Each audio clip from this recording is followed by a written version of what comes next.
Let's get growing. So Mick, which veg are we going to grow this week? This week we are growing French beans. Oh, nice. Okay, Yeah. easy to grow?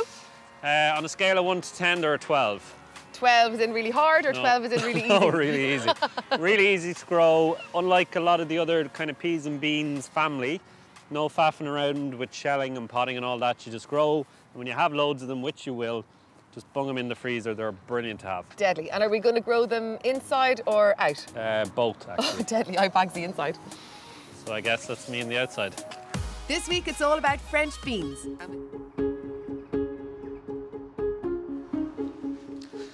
Okay, so first thing that we need to do is we need to get some feed into the soil. So we've got two things here. We've got some seaweed dust, which is a great kind of general purpose fertilizer, and organic as well. And these are our poultry manure pellets. French beans are slightly unusual in that most of the kind of legume families, so the peas and the beans, broad beans, runner beans, all those kind of things, actually take nitrogen from the air and put it into the soil. French beans don't do that as successfully, so that's why we're giving them this kind of a high nitrogen feed. And we're just going to literally sprinkle some of these onto the soil where we're going to sow them, and then we're going to just rake them in, rake it in quite carefully. So you do about a handful per square metre, which is a sort of basically a kind of a stride. So you don't need to be kind of too accurate about that. You don't need to worry about getting this soil sorted to a fine kind of a tilt the way we do with some things, just as long as it's generally speaking kind of flat. And what we want to do is create a kind of a teepee. And I've got 5 of the kind of bamboo canes here. Get a little bit of twine just to tie this at the top. So if you just sort of grab it together like that around the top, any kind of an owl knot will do the job grand. So that's nice and sturdy there. So then we've got our seeds. So this is a climbing French bean, which is different to the dwarf French bean that Karen is going to be sowing. Variety here is called Cobra.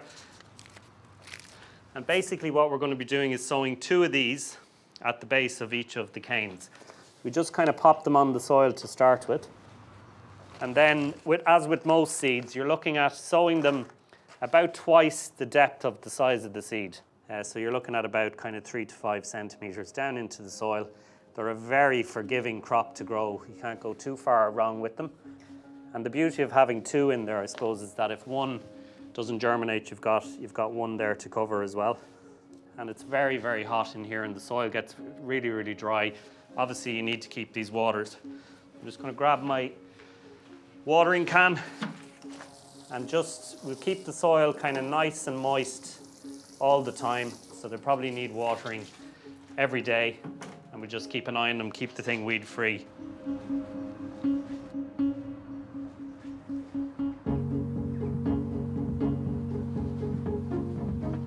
Mick has been sowing the climbing variety up in the glasshouse, but I'm going to give the dwarf variety a go here. And all you need to do is place them on top of the tray and then give them a little push down, just like so. Now, this variety is called the purple teepee, and even though they're much smaller, when they're grown at full, they're a really beautiful black colour, and yet the beans taste pretty much exactly the same. So really simple. They do need to go into a nice warm sheltered spot, bear with. And then in about 4 weeks' time, we're going to be planting them straight out into the raised bed. So, Garçon, s'il vous plaît. You called, Your Majesty. Oh, I just love it. Okay, could you please take the dwarf beans, Yes. give them a little drink for me, Yeah. and put them up into the glasshouse No whilst they're getting ready. Anything else you need? I'd also like a black coffee, No. a raise, No. a new car. No. A dog at work? Definitely a dog at not. Work. A dog at work, yes. We'll do the watering though. I'm bringing my dog to work.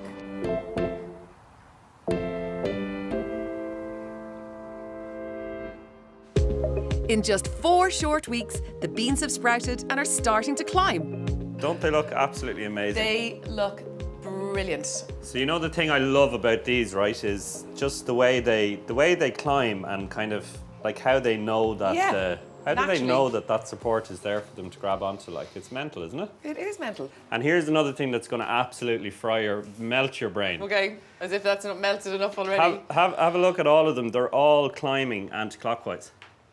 Yes, they are. Yeah. Okay. And if we were in Australia, they'd go the other way around. they'd be going the other way around. No way. I swear to God. So they go anti-clockwise in the northern hemisphere, and below the equator they go clockwise. Come here, because there's been such beautiful weather and heat and extra growth, is that any damage to the plant at all? Is there anything that can grow too fast? No, and surprisingly, like these aren't very thirsty at this stage. Like we do give them a good watering can full of water at the base of the plants. Okay. You don't want too much water on the leaves.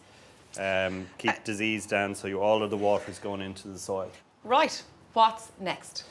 These are doing absolutely fine here. We'll check in on these in a couple of weeks' time. We should have some beans, I think. The ones we did in the module trays, though, are absolutely bursting out of the trays, need to be moved on. So we're going to be planting some outside, some in containers. Yes. Let's crack on. For the love. Give you a hand up, will I? Thank you. Seeing as how you're being so kind, Mick, any chance you could tell us how to plant out our beans? So we're doing 3 rows. The rows are about 50 centimetres apart. Okay. And within the row then about 10 centimetres apart. Okay, so I'm not... You're not going to do that, obviously. No, I'm not going to do that. So just space them as evenly as you can. In a circle? Whatever shape you desire. Just make sure they're about kind of 10 centimetres apart or so.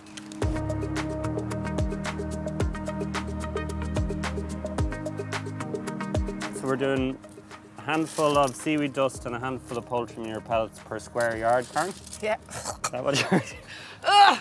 I'm gonna, even though there's a little bit of rain forecast, I think I'm gonna give these a water because they were a little bit dry coming out of the modules.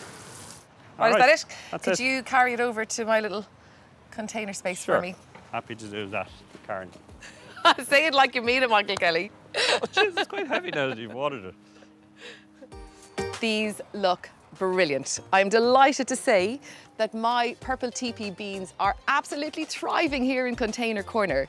I've done very little with them, apart from giving them a good watering. And look at these, absolutely loads and loads of the flowers. Check these out, all of which are going to turn into those lovely purple beans. So really, there's not much more to do other than give them a bit of a soak.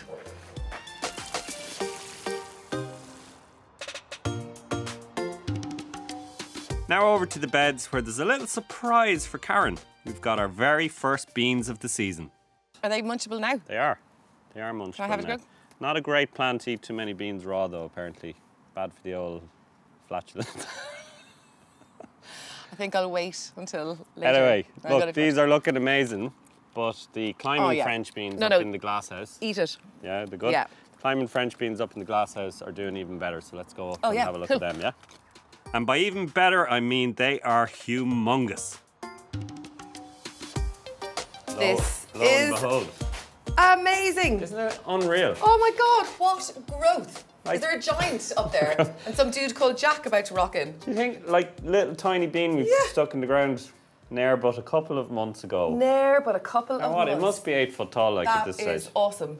And look, loads and loads. We've got loads and loads of beans as well, which we need to start picking. So, oh, really? Yeah, so the way these plants work is the beans start to form at the bottom and kind of work their way up the plant. So you notice there's no kind of beans up at this height yet. You still have flowers where the beans are going to form, but down below there's loads. So you need to kind of keep picking so that to encourage more the energy. Exactly. Yeah. So once we pick these ones, is that growth stopped then on that layer, or will they come again? Yeah, exactly. From here? It's working its way. It's working its way up the plant. But there's loads of these beans coming already. Like, so it's going to be a really prolific kind of a plant. So we need to kind of keep picking. There's a colander over there if you want to grab that. Oh, look how organised you are. Well done, Michael Kelly.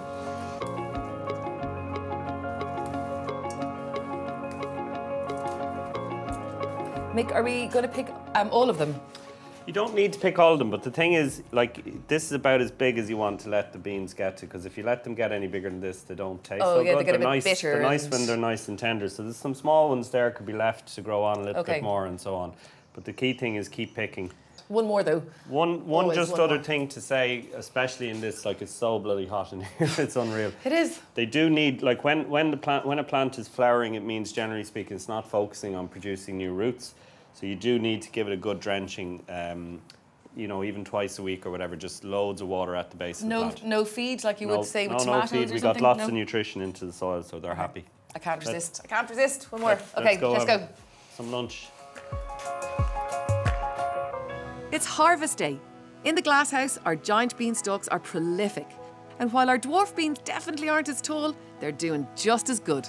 So again, with these ones, the more you pick, The more they'll come? the more they'll come. And also you need to be picking them kind of when they're about this size, so that, because if they get any bigger, the beans start to form inside them and they're not so nice. No. They get a bit kind of tough. So Yeah. as pretty as the ones in the bed are looking, my poor little containers are not so pretty, but they're very, very productive. Resist. See? You can hear him thinking it, can't you? I'm not thinking no, a bit like yourself yes. at all. I would never say that. Right, hold that. So again, loads and loads and loads of beans. All these need is a couple of minutes in boiling water and into the freezer, so or They eat store them, you know? really well. But to store really well Yeah. and really easy to use, yeah? I So think we've exhausted the containers. I'm going to get these into the kitchen. Okay, and I'll bring this to the compost heap. Good job. Okay.